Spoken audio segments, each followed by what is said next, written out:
Guys, today wala akong trabaho, wala akong cleaning, kaya apply tayo. Naghahanap tayong trabaho dito malapit sa bahay and malapit sa station ng tren. Kaya guys, talking about work, dito pag international student ka, you can apply any job, pero kailangan may experience ka sa job na yun. Syempre, that's the first thing. And then secondly, for example, if yung mga apply mo cleaner, yung mga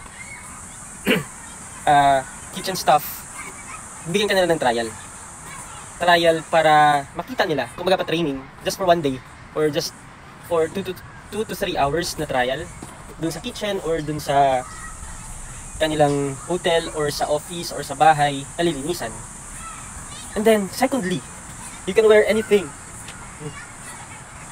Walang dress code, sapatos, short, t-shirt, wala silang dress code.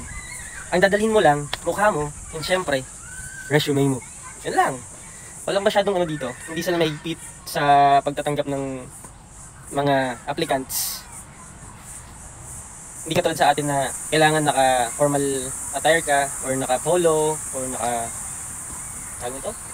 Basta yung may mga collar, naka-long sleeve, tapos naka-pantalon, naka-sapatos. Dito, kahit mag-short ka lang, mag-t-shirt ka lang, basta pasok ka dun sa requirements, and pasok ka dun sa tingin nila, pwede ka dun sa trabaho na available para sa kanila, pwede ka na nilang i-hire. And kanina, nagpasa ako ng application dun sa nakarang araw kasi nag-ano ako dun, nag-inquire kung meron silang available na trabaho para sa mga bakers. So sabi ko, babalik ako para magpasa ng aking resume. And ayun, kasi guys, dito sa ano ngayon, sa Australia, holiday sa kanila. So yung mga iba na may trabaho last year, after ng busy time, nagkakating sila ng mga staff. So ngayon hindi pa busy kasi kakatapos lang ng Christmas, New Year, nag-cut sila ng mga tao, ng mga staff. Staff sila. So wala masyadong mahanap na trabaho dito sa Australia. So sabi sa akin ng baker din kanina, nagtanong siya kung meron na ako experience. So sabi ko, meron ako 5 years experience sa job as a baker. Thank you so much. Thank you. Tapos sabi niya kung marunong ba ako gumamit ng sheeter. Yung sheeter guys, parang ano siya, isa siyang machine na doon pinaprocess yung mga dough, pinapalapad, inuunat, tapos nilalagyan ng cheese, mga ganun.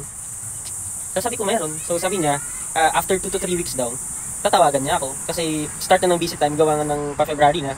At the same time, malapit na yung Valentine's Day, so kailangan nila ng staff. So guys, yun lang. Good luck. So, bills are coming. So kailangan ko na makahanap ng trabaho. Sana makahanap ako. Tulungan niyo ako mag-pray. Bye-bye!